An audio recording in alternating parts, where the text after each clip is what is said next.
Assalamualaikum. Alhamdulillah. Temu lagi kita di Unas Farm Katong Channel. Hari ni saya dah ada di kampung. Nak cari kayu api. Nak standby untuk raya nanti. Puasa pun dah tak lama dah. Jadi hari ni saya nak tengoklah kalau ada kayu yang dah mati. Macam ni. Bolehlah kita potong standby untuk hari raya. Nanti senang, tak kelang kabut. Kita dah buat persediaan awal. Okeylah, saya nak potong dulu kayu ni. Tengok boleh tak, boleh buat kayu api ataupun tidak. Sebab nampak dah macam reput. Tapi kita cuba potong dulu, tengok boleh ke tak boleh.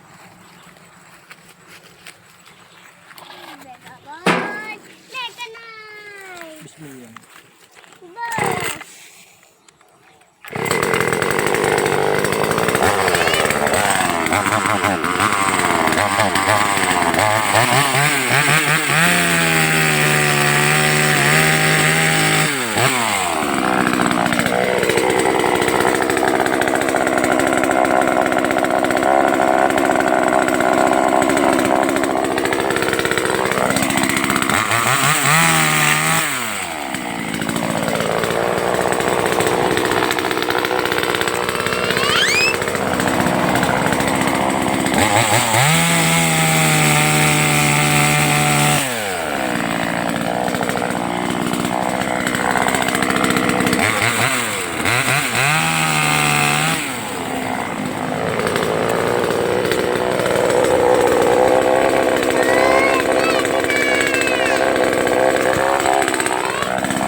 Kayu tak berapa cantik lah tuan-tuan.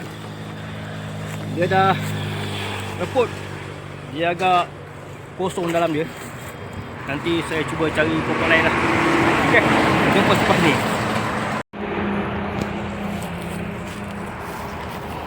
Nampaknya saya terpaksa tebang lah pokok ni yang hidup ni.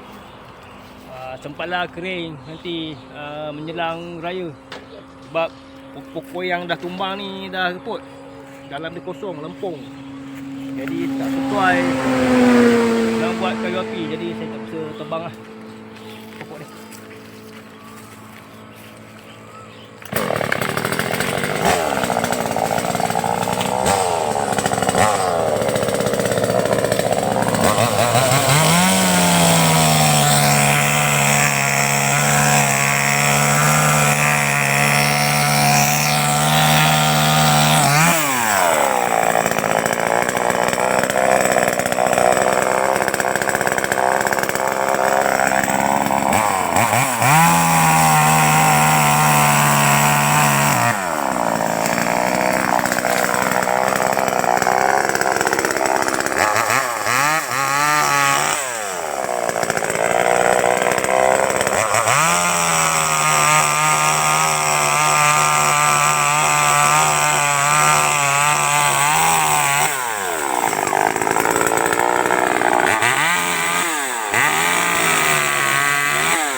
tuan-tuan. Setakat ni dulu lah. Cari kayu api. InsyaAllah kalau tak cukup nanti kita tambah hal lain kali. Rasanya cukup apa untuk bakar lemang. Okeylah. Setakat ni saja dulu video kali ni. Kita jumpa lagi di episod akan datang. Assalamualaikum. Bye.